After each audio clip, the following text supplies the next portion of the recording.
Assalamualaikum warahmatullahi wabarakatuh. Bagaimana kabarnya hari ini anak-anak? Sehat ya? Semoga kita semua selalu diberi kesehatan dan tetap semangat belajar di rumah. Baiklah anak-anak, ketemu lagi dengan Bu Nuni. Kita hari ini belajar tema ya, dan sudah masuk pada semester 2, tema 6. Nah, untuk pelajaran hari ini kita akan mempelajari tentang panas dan perpindahannya. Tema 6 panas dan perpindahannya, sub tema 1 yaitu tentang suhu dan kalor ya. Panas kalor itu. Apa saja nanti yang kita pelajari? Nanti tentang perpindahan kalor, teks eksplanasi serta tangga nada pentatonis. Nah, sebelum pembelajaran baiknya kita berdoa dulu ya dengan menundukkan kepala. Kita baca suratul Fatihah, kita tujukan pada Nabi Muhammad SAW, pada Syekh Abdul Qadir Jailani, pada Bapak Ibu Guru Pendiri MI Islamiyah, serta Bapak Ibu Guru MI Islamiyah, anak-anak di rumah beserta keluarga. Ila hadratin Nabi Mustafa Muhammadin SAW. Al-Fatihah. A'udzu billahi minasyaitonir rajim. Bismillahirrahmanirrahim. Alhamdulillahi rabbil alamin. Arrahmanir rahim. Maliki yaumiddin. Iyyaka na'budu wa iyyaka nasta'in. Ihdinas siratal mustaqim. Siratal ladzina an'amta 'alaihim ghairil maghdubi 'alaihim waladdallin. Rabbi ghfirli wa liwalidayya wa lil mu'minina amin. Raditu billahi rabba wa bil islami dina wa bi muhammadin nabiyyan wa rasula. Rabbi zidni ilma warzuqni fahma waj'alni minas solihin. Amin ya rabbal alamin. Baiklah anak-anak, sudah siap belajar ya. Nah, tujuan pembelajaran kita hari ini adalah diharapkan nanti setelah mempelajari tema ini, kita mampu menerapkan konsep perpindahan kalor dalam kehidupan sehari-hari dengan benar ya. Kemudian dapat meringkas teks eksplanasi dari media cetak maupun elektronik dengan benar, dan menyanyikan lagu daerah bertangga nada pentatonis dengan benar ya. Jadi ada 3 tujuan pembelajaran hari ini. Nah, sebelum masuk pada materi, coba amati dulu gambar berikut ini. Diamati ya. Nah, di situ ada 3 gambar. Gambar 1, gambar 2, dan gambar 3. Sudah diamati? Oke. Nah, pertanyaannya, pernahkah kalian melakukan kegiatan seperti gambar di samping? Pernah berjemur, artinya pernah mendaki gunung ya. Pernah menjemur pakaiankah? Atau pernah memasak air di rumah? Nah, apa pernah atau pernah ketiga-tiganya atau salah satu boleh? Pernah ya tentunya ya. Pertanyaan kedua, apakah persamaan semua gambar di samping? Nah, dari 3 gambar itu kira-kira persamaannya apa? Iya, betul sekali ya. Sama-sama menggunakan energi panas ya. Nah, sumber energi apa saja yang ada pada gambar di samping? Saat kita berjemur ya di bawah terik, maka sumber energinya adalah matahari. Saat menjemur pakaian, maka sumber energinya adalah sama matahari. Saat memasak air, sumber energinya apa? Api yang berasal dari kompor. Nah, pembahasan berikut adalah tentang sumber energi panas ya. Nah, energi panas merupakan salah satu jenis energi yang ada di sekitar kita ya. Banyak sekali kegunaannya dan kita sehari-hari juga berhubungan dengan energi panas. Nah, energi panas ini tidak dapat kita lihat tapi dapat kita rasakan ya. Panasnya matahari bisa kan dilihat, bisa juga bisa dilihat, ada yang tidak bisa dilihat ya. Tapi kita rasakan ya panasnya melalui bumi. Api juga begitu. Saat kita menyalakan api unggun, maka panas yang kita rasakan. Nah, sumber energi panas. Di sini ada matahari ya, banyak sekali nanti ada api. kemudian ada listrik, ya, ada gesekan. Jadi gesekan itu juga termasuk sumber energi panas. Nanti dijelaskan satu-satu ya. Kemudian ada panas bumi. Nah, yang pertama adalah matahari. Ya, tahu ya matahari ya. Nah, setiap hari pagi kita sering berjemur ya. Karena sekarang musim hujan, maka matahari juga jarang muncul ya. Nah, matahari merupakan sumber energi panas terbesar di bumi dan cahayanya yang tak terhingga. Jadi merupakan sumber energi yang paling besar dan cahaya yang tak terhingga. Energi panas dan cahaya matahari ini banyak sekali manfaatnya. Untuk apa saja? Untuk keperluan sehari-hari kita. Nah, ini salah satunya adalah untuk fotosintesis bagi tumbuhan hijau. Apa? Masih ingat fotosintesis apa? Iya, proses membuat makanan sendiri pada tumbuhan hijau, maka membutuhkan sinar matahari. Kemudian manfaat dari sinar matahari adalah untuk menghangatkan badan, mengeringkan pakaian, mengeringkan padi ya, mengeringkan jagung, garam, ikan asin, dan banyak sekali manfaatnya ya, juga banyak mengandung vitamin D. Itu manfaat dari matahari. Kemudian sumber energi yang kedua adalah api ya. Nah, contoh pada saat kita menanak atau memasak makanan di rumah, maka kita juga berhubungan dengan api yang berasal dari apa? Iya, dari kompor ya. Api adalah cahaya dan panas yang dikeluarkan bila sesuatu terbakar. Jadi kalau tidak terbakar maka tidak akan ada api ya. Nah, api dapat berasal dari kompor yang digunakan untuk memasak. Api tersebut dapat berasal dari bahan bakar minyak tanah, batu bara, atau gas LPG. Sekarang sering ya yang kita gunakan dalam memasak adalah gas LPG. Yang ketiga adalah listrik, sumber energinya. Nah, energi panas dapat dihasilkan dari energi listrik. Nah, melalui seperangkat rangkaian elektronik, ini energi listrik dapat diubah menjadi energi panas. Apa contohnya? Nah, pada saat kita menyetrika baju ya, berhubungan dengan listrik, kita nyalakan, kemudian energi listrik itu akan dapat diubah menjadi energi panas sehingga dapat melicinkan baju ya. Nah, contoh salah satu alat elektronik yang menghasilkan panas dari listrik adalah setrika. Setrika ini menghasilkan listrik yang dimanfaatkan untuk melicinkan dan merapikan pakaian. Nah, ini contoh dalam kehidupan sehari-hari ya.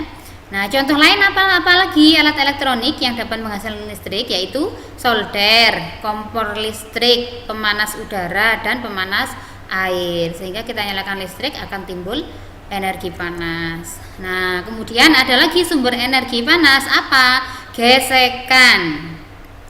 Nah, gesekan antara dua buah benda ini dapat menghasilkan panas. Banyaknya panas yang dihasilkan ini bergantung pada kasar atau lembutnya permukaan benda yang bergesekan. Jadi semakin kasar permukaan benda, maka semakin banyak panas yang dihasilkan ya, ada hubungannya. Nah, pada zaman dahulu ini benda yang biasa digunakan adalah kayu dengan kayu. Jadi sama-sama digesekkan maka akan timbul api ya, timbul sumber energi panas. Seperti kita menggosokkan tangan, nah maka akan terasa hangat. Itu sama juga dengan sumber energi panas. Atau batu dengan batu ya. Gesekan antara dua buah benda ini menghasilkan panas, dan lama kelamaan panas dari gesekan kedua benda tadi dapat menimbulkan percikan api. Nah, ini contohnya pada zaman dahulu. Ini kayu dengan kayu. Nah, ini kemudian batu dengan batu. Itu pada zaman dahulu ya. Kalau sekarang kan sudah ada korek api ya, dan alat lain sebagainya yang dapat menimbulkan sumber energi panas. Nah, panas bumi. Sumber energi panas bumi ini berasal dari panas yang tersimpan dari dalam bumi sebagai akibat dari pembentukan gunung api. Indonesia adalah penghasil panas bumi terbesar di dunia. Hal tersebut dibuktikan dengan banyaknya gunung berapi dan tempat pemandian air panas. Nah, ini contoh sumber energi yang berasal dari panas bumi ya. Sehingga banyak gunung berapi di Indonesia karena memang panas yang berasal dari dalam bumi.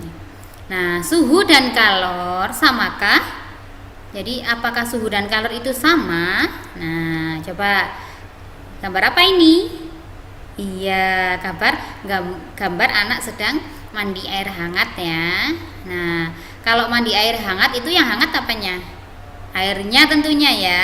Kemudian kita buat mandi sehingga badan kita juga akan ikut hangat. Nah, kalor atau panas ya. Kalau bahasa kita panas, kalor itu sama dengan panas. Adalah salah satu jenis energi yang dapat dipindahkan dari suatu benda ke benda lain karena perbedaan suhu atau temperatur. Nah, jadi kalau kalor itu adalah salah satu jenis energi yang dapat berpindah dari benda satu ke benda lain ya karena perbedaan suhu atau temperatur. Nah, alat untuk mengukur panas atau kalor ini disebut kalorimeter. Nah, kalau suhu apa? Kalau suhu itu tingkat atau derajat panas suatu benda. Nah, berarti tingkatnya suhu. Kalau kalor itu energinya karena dipengaruhi oleh suhu ya. Nah, alat untuk mengukur suhu namanya termometer. Ini sering kita jumpai ya. Kalau misalnya badan kita panas, maka alat pengukurnya adalah termometer. Pemuaian benda. Nah, pemuaian adalah berubahnya ukuran suatu benda yang meliputi panjang, lebar, luas, atau perubahan volume yang disebabkan oleh pengaruh suhu. Nah, ini nanti ada banyak sekali pemuaiannya ya. Contoh-contohnya ada pemasangan rel kereta api, balon udara, pemasangan kabel listrik ya. Kemudian saat memasak, kemudian ada pada termometer. Pemuaian itu berarti berubahnya ukuran ya. Jadi asalnya seperti kecil misalnya lama-lama banyak. Nah, itu kan berarti berubah ya, namanya pemuaian. Nah, contoh peristiwa pemuaian. Nah, termometer ya sering kita jumpai ini. Dalam termometer ini terdapat zat cair, biasanya berisi air raksa atau alkohol yang tersimpan dalam pipa kapiler yang ada dalam termometer ya.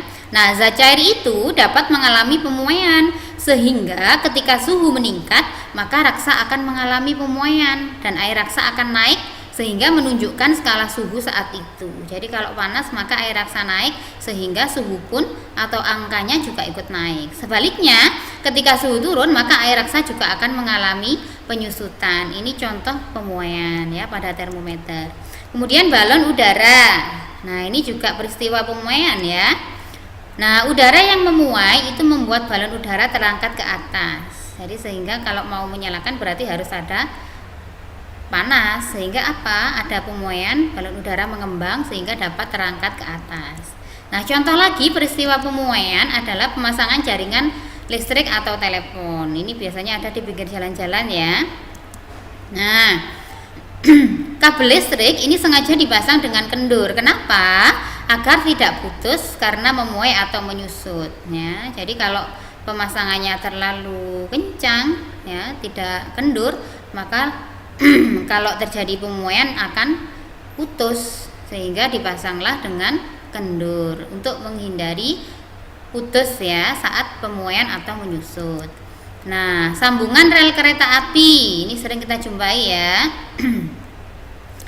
Pada pemasangan rel kereta api ini ada celah di antara sambungan rel ya, mencegah rel membengkok karena memuai. Jadi ada jaraknya, ada celahnya sehingga saat pemuaian maka tidak akan membengkok ya, tidak akan putus juga. Ini maka dikasih sela-selanya ya, kasih jarak. Kemudian ada pemasangan kaca. Nah, untuk setiap kaca yang dipasang pada jendela selalu diberikan jarak atau ruang pada bagian tepi sehingga kalau pada pemuaian maka kaca tidak akan pecah. Sama halnya dengan pemasangan keramik, ini juga gitu. Setiap pemasangan keramik juga harus diberikan jarak satu dengan yang lainnya. Kenapa? Karena untuk menghindari pemuaian untuk menghindari pecah saat keramik memuai. Maka di tengah-tengah ruang tersebut biasanya diisi dengan bahan nut yang memiliki sifat fleksibel ya. Bahan nut ini berarti bahan bangunan ya. Nah, contoh peristiwa pemuaian lain di sini ada sambungan pada jembatan. Nah, pada jembatan ini ya. Nah, yang bawah ini. Nah, ini kan sambungan. Nah, pada jembatan yang menghubungkan jalan di kedua ujungnya itu terdapat sambungan. Gunanya untuk apa? Sebagai ruang pemuaian badan jembatan pada saat terik matahari sehingga jembatan tidak akan melengkung. Untuk menghindari melengkung pada jembatan maka diberi jarak ya untuk pemuaiannya.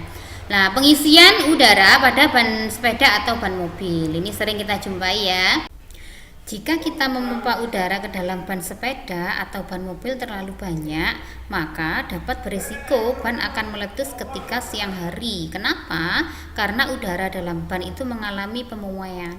Sehingga kita kalau memompa ban sepeda atau ban mobil terlalu keras, maka jika ban itu terkena terik matahari, maka akan cepat meletus sehingga berisiko terjadi kecelakaan ya. Kenapa biasanya kita kalau mengisi udara dalam ban mobil ada ukurannya, ada kapasitasnya, sehingga tidak terlalu banyak udara yang masuk ya, yaitu untuk menghindari ban meletus sehingga tidak akan terjadi kecelakaan. Itu contoh peristiwa pemuaian ya. Nah, kita masuk pada materi bahasa Indonesia ya, tentang teks eksplanasi. Apa itu teks eksplanasi? Nah, di sini dijelaskan teks eksplanasi adalah teks yang berisi penjelasan tentang suatu kejadian atau peristiwa alam, sosial, ilmu pengetahuan, budaya, dan lainnya yang dapat terjadi. Sehingga di sini teks eksplanasi ini lebih mengarah kepada teks yang betul-betul terjadi disertai buktinya ya. Jadi itu tidak mengada-ngada, juga tidak dikarang ataupun seperti dongeng. Jadi memang betul-betul terjadi. Nah, ciri-ciri teks eksplanasi di sini ada cirinya apa saja? Yang pertama adalah memiliki struktur yang terdiri dari pernyataan umum, urutan sebab akibat dan kesimpulan. Maksudnya, teks itu adalah ada pernyataan umum seperti ide pokok, kalimat penjelas atau kalimat pengembang, serta ada urutan sebab akibatnya, kenapa ya, dan ada kesimpulan. Itu cirinya.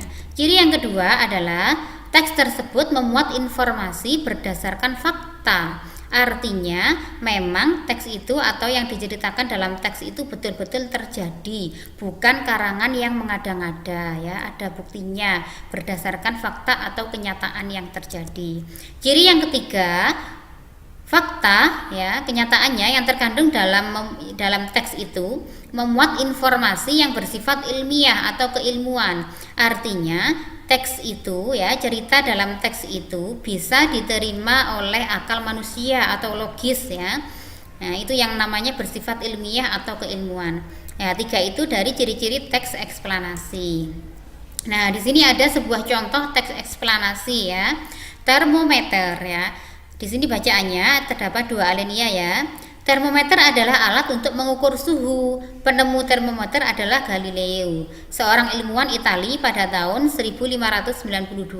Alat termometer buatannya disebut termoskop. Kemudian termometer berkembang melalui penemuan beberapa ilmuwan lainnya, yaitu Daniel Gabriel Fahrenheit ya, yang menemukan skala Fahrenheit, Andreas Celsius yang menemukan skala Celsius, dan Rene Anthony de Reaumur ya, yang menemukan skala Reaumur ya. Termometer dibuat berdasarkan sifat benda yang dapat berubah atau memuai atau menyusut karena perubahan suhu ya. Termometer yang sering digunakan dalam kehidupan sehari-hari adalah termometer yang terbuat dari tabung kaca berisi zat cair ya, seperti yang kita buat ukur untuk pada saat suhu panas itu ya. Jadi termometer yang sering digunakan. Zat cair dapat mengalami perubahan volume, yaitu memuai jika dipanaskan dan menyusut jika didinginkan. Zat cair yang paling banyak digunakan untuk mengisi tabung termometer adalah alkohol dan raksa. Nah, ini adalah sebuah teks eksplanasi ya. Kita sesuaikan dengan ciri-cirinya ya. Coba ciri yang pertama ya. Memiliki struktur yang terdiri dari pernyataan umum, urutan sebab akibat dan kesimpulan. Nah, struktur umum yang terdiri pernyataan umum adalah maksudnya adalah ada ide pokok, ada kalimat penjelas. Ide pokoknya apa ya? Terdapat pada alinea pertama ya, kalimat utamanya termometer adalah alat untuk mengukur suhu ya. Yang lain adalah kalimat penjelas. Nah, urutan sebab akibatnya ya, ini dijelaskan urutannya. Oh, penemu termometer seorang ini dan ini berasal dari ini tahun sekian ya. Termometer dibuat berdasarkan ini lah, itu ada di bacaannya situ, jelas ya, nanti dikaji sendiri. Kemudian ada urutan sebab akibat. Nah, kenapa termometer dibuat ya? Ini gunanya untuk mengukur suhu ya. Jadi berdasarkan fakta ya, termometer tidak syukur dibuat. Di sini ada termometer dibuat berdasarkan sifat benda yang dapat berubah, memuai atau menyusut. Berarti sudah melalui percobaan-percobaan tertentu ya. Dan kesimpulan. Nah, kesimpulannya bahwa ternyata dalam termometer itu terdapat zat cair yang digunakan ya, yaitu sejenis alkohol dan raksa. Itu sesuai dengan ciri yang pertama bacaannya ya. Nah, ciri yang kedua, memuat informasi berdasarkan fakta. Tadi dijelaskan bahwa faktanya memang termometer dibuat melalui percobaan ya, sehingga ada peristiwa memuai, ada peristiwa menyusut. Nah, terus ciri yang ketiga, fakta yang terkandung memuat informasi yang bersifat ilmiah. Karena sudah melalui percobaan, berarti sudah bisa diterima oleh akal. Oh, percobaannya ternyata kalau memuai itu seperti ini, kalau menyusut seperti ini ya. Itu maksudnya bersifat ilmiah, bisa diterima oleh akal manusia. Nah, ini adalah contoh teks eksplanasi ya. Bahasa singkatnya, teks eksplanasi itu bisa berarti teks berupa penjelasan. Jadi memang betul-betul dijelaskan dan sesuai fakta serta bersifat logis atau diterima akal manusia. Itu contohnya ya. Nah, melangkah pada SPDP, kita akan belajar tentang tangga nada ya. Tangga nada kemarin ada 2 ya. Kemarin kita di semester 1 ada diatonis, sekarang di semester 2 ada pentatonis ya. Diatonis ingat apa saja? Ada diatonis, ingat ya. Tangga nada diatonis ini nada yang menggunakan 7 nada pokok. Ada apa saja? Ada diatonis mayor, ada diatonis minor. Nah, kalau pentatonis, nah di sini dijelaskan pentatonis itu adalah tangga nada yang menggunakan 5 nada pokok. Kalau diatonis 7, kalau pentatonis 5 ya. Juga ada 2 pentatonis, ada pelok ya, ada slendro. Apa bedanya? Nah, kalau pelok itu ya, lagunya memberi kesan tenang dan halus. Nada yang digunakan karena 5 nada pokok, nada yang digunakan adalah do, mi, fa, sol sama si. Kalau slendro, ini cirinya memberi kesan gembira, ringan, lincah. Nada yang digunakan adalah do, re, mi, sol, la ya. Jadi fokusnya kita ke pentatonis ya. Ada pelok, ada slendro. Nyanyi yuk, coba kita nyanyikan bersama-sama ya. Lagu Cublak-Cublak Suweng, karena sifatnya gembira berarti ini termasuk slendro ya. Kita nyanyi bareng-bareng ya, pelan-pelan ya. Coba ya, mulai. Cublak-cublak suweng, suwenge tengkel lenter, mambu katundung kutel, pak empung lera lere sopong guyu ndelekake sir, sir pong tele kopong sir, sir pong tele kopong. Bisa ya. Nanti kalian prakteknya adalah menyanyikan lagu Cublak-Cublak Suweng ya pada materi SPDP. Nah, mungkin itu yang dapat Bu Nuni sampaikan ya. Semoga bermanfaat bagi kita semua. Nah, sebelum mengakhiri, kita berdoa bersama-sama dulu ya. Baca Al-Asr dengan menundukkan kepala. Bismillahirrahmanirrahim. Wal 'ashr. Innal insana lafi khusr. Illal ladzina amanu wa 'amilus solihati wa tawasaw bil haqqi wa tawasaw bis sabr. Walhamdulillahi rabbil alamin. Nah, cukup sekian Bu Nuni ucapkan ya. Terima kasih dan jangan lupa ya like dan subscribe-nya ya.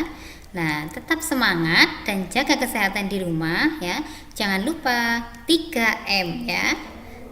Apa saja 3M? Memakai masker, mencuci tangan ya. Kemudian menjaga jarak ya. Tetap sehat di rumah dan tetap semangat belajar. Bu Nuni akhiri. Wassalamualaikum warahmatullahi wabarakatuh.